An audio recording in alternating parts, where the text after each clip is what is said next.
Kalau orang bilang itu si Arab keturunan Yaman itu, maksudnya Pak Anies ya. Jangan sampai Indonesia diperintah oleh keturunan Yaman itu. Kalau Anda bicara itu, Anda rasis. Lah, Presiden Gus Dur aja ngaku dia keturunan Tionghoa. Nah, Anda orang apa? Oh, saya orang Jawa, Pak. Nah, Anda telusuri itu Jawa ke atas gitu ya. Jangan-jangan sama seperti Gus Dur. Itu nenek moyang Anda jangan-jangan orang Tionghoa.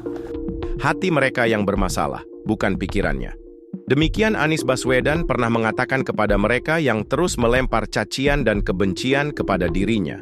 Untuk itulah, kata Anies, menghadapi orang-orang yang hatinya bermasalah bukan menjelaskan, tapi membuktikan lewat karya dan prestasi. Anies Baswedan adalah mutiara, sosok yang selalu memancarkan kilau kebenaran. Kata-katanya selalu menyejukkan meskipun kenyataannya seperti dalam tekanan. Ketenangannya menghadapi berbagai isu, termasuk yang ingin meredupkan cahayanya menjadi keunggulan yang sulit dicari pada politisi lain. Tenang dan santun, tapi jangan tanyakan seperti apa ketegasan sosok Anies Baswedan menghadapi mereka yang ingin merusak bangsa. Rekam jejak selama menjabat Gubernur Jakarta adalah menjadi bukti. Anies selalu mengedepankan keberpihakan kepada rakyat kaum pribumi. Orang semua mengatakan yang nggak suka sama Anies Baswedan waktu pilihan gubernur DKI menggunakan politik identitas. Jangan pilih Anies karena itu politik identitas. Aku bilang di mana-mana itu istilah yang membodohkan. Semua orang punya identitas. Nggak usah ngomong Valen ini orang Batak dari identitas. Nggak usah ngomong Tejo ini orang Jawa. Itu pembodohan. Tapi saya memberi ruang. Oke. Tapi yang nggak suka Anies harusnya bilang gimana? Kalau menjawabnya itu dengan kenyataan. Apakah saya ketika mengelola Jakarta diskriminatif? Apakah ketika saya mengelola Jakarta memberikan perlakuan yang tidak adil? Apakah kemudian cenderung kepada 1-2 kelompok tertentu atau semua dapat kesetaraan? Kan Anies udah 5 tahun tugas. Kenapa terus-menerus dinilai pakai pernyataan? Lihatlah kenyataan. Kenyataannya udah kok. Jadi kalau misalnya dituduh dengan misalnya ya framing apapun juga, itu 2017, karena itu saya nggak pernah bantah.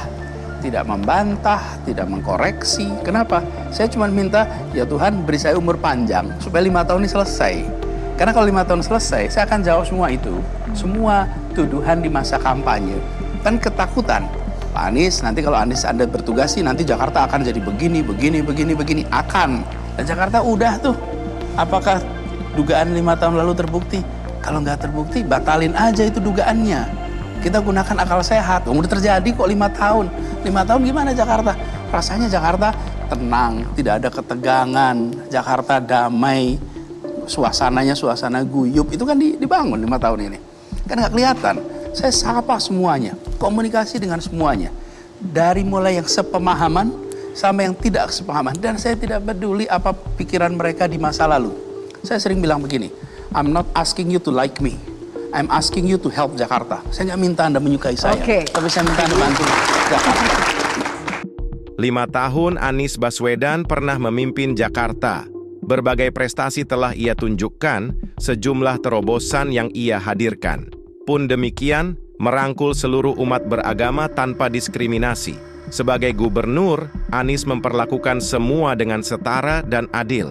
Dan itu sebenarnya sudah lebih dari cukup untuk membungkam orang-orang yang selama ini membenci Anies Baswedan. Anies Baswedan, seperti yang sudah dikatakannya, tak semua kata-kata harus dijawab dengan kata-kata. Begitulah seharusnya seorang pemimpin, tak perlu sibuk membangun opini, tak perlu menghabiskan waktu melakukan pencitraan, karena yang rakyat butuhkan ada bukti nyata dari kebijakan yang berpihak kepada mereka. Benar saja. Waktu akan menunjukkan siapa pemimpin yang benar-benar berpihak kepada rakyat dan siapa pemimpin yang hanya pandai melakukan pencitraan.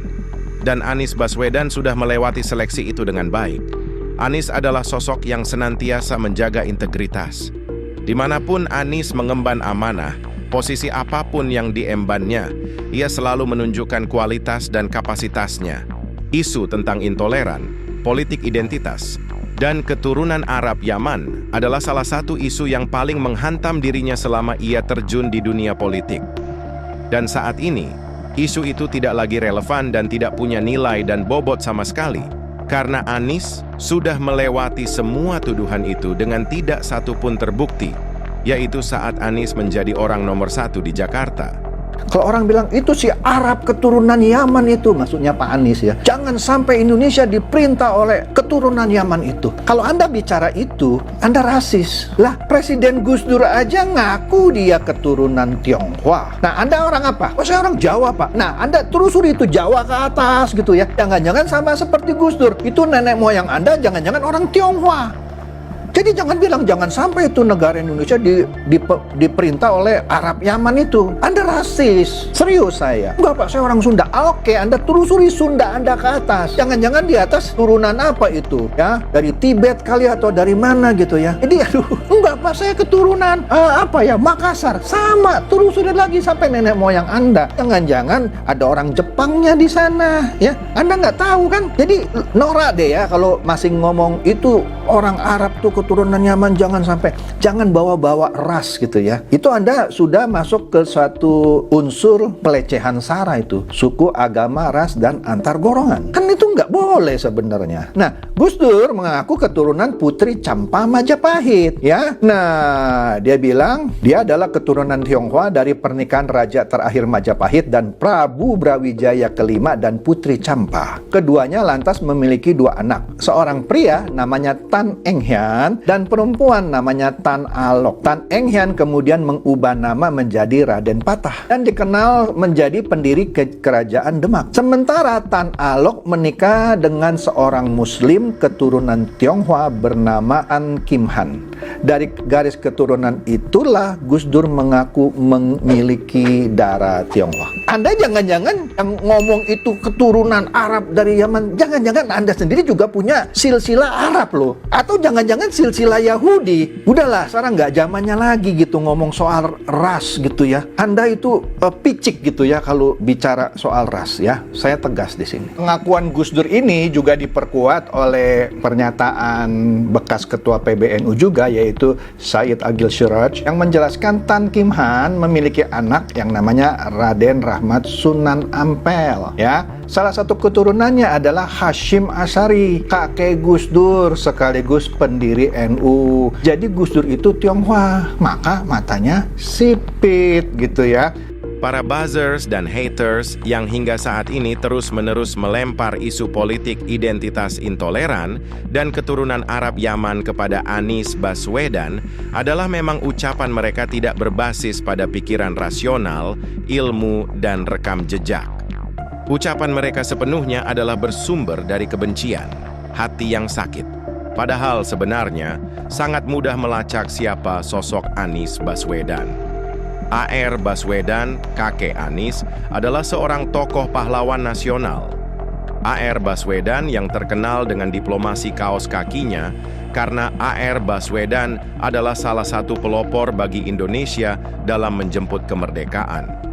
Mereka yang paham sejarah dengan baik dan benar, bagaimana bangsa Indonesia mendapat pengakuan kedaulatan dari bangsa-bangsa lain setelah memproklamirkan kemerdekaan pada tanggal 17 Agustus 1945, niscaya akan menemukan sebuah nama yang bahkan menyelamatkan sebuah surat jauh lebih berharga daripada nyawa.